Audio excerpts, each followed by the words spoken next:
প্রিয় দর্শক, আপনারা সবাই কেমন আছেন? আশা করি সবাই ভালো আছেন। আমি আসলে চলে আসলাম এখানে একটি গহীন বনাঞ্চল, এটি কক্সবাজার জেলার। আসলে আমি আসলে প্রাকৃতিক প্রেমী মানুষ। যেখানে যাই না কেন, প্রাকৃতিক সম্পদ যদি যে সুস্থ ও সৌন্দর্য হয়ে থাকে, আমি সরাসরি চলে আসি প্রায় সময় যে একটু ভিডিওতে দেখানোর জন্য।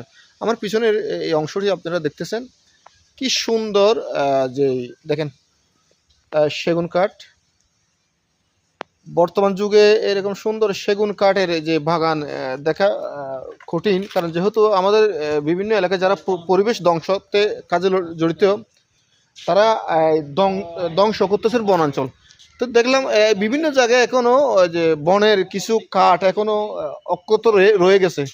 তো অক্ষত বন যদি আমি দেখি, এই যে কাঠগুলো যদি দেখি, আমাদের খুব ভালো লাগে। এগুলো আমাদের বাংলাদেশের সম্পদ। আমাদের পরিবেশবাদী যারা, আমরা পরিবেশের আন্দোলন নিয়ে যারা কাজ করি, আমরা যারা বিভিন্ন যে সংবাদকর্মী বনের অঞ্চলে কাজ করি, আসলে এই কাঠগুলো দেখলে মনটা খুব ভালো লাগে। তাই আমি চলে আসলাম এই ভিডিওটি দেখানোর জন্য। দেখেন কি সুন্দর সারি সারিভাবে আমার পিছনের অংশ সেগুন গাছ রয়ে গেছেন। আর এই যে সেগুন গাছের ঠিক আমার এই যে পিছনে আরেকটি নিচে গিলে দেখা যাবে একটি, এখানে এখানে একটা ছড়া দেখা যাচ্ছে। এখানে হয়তো আপনারা একটু একটু দেখতেছেন এই ছড়াটি। এই দেখুন,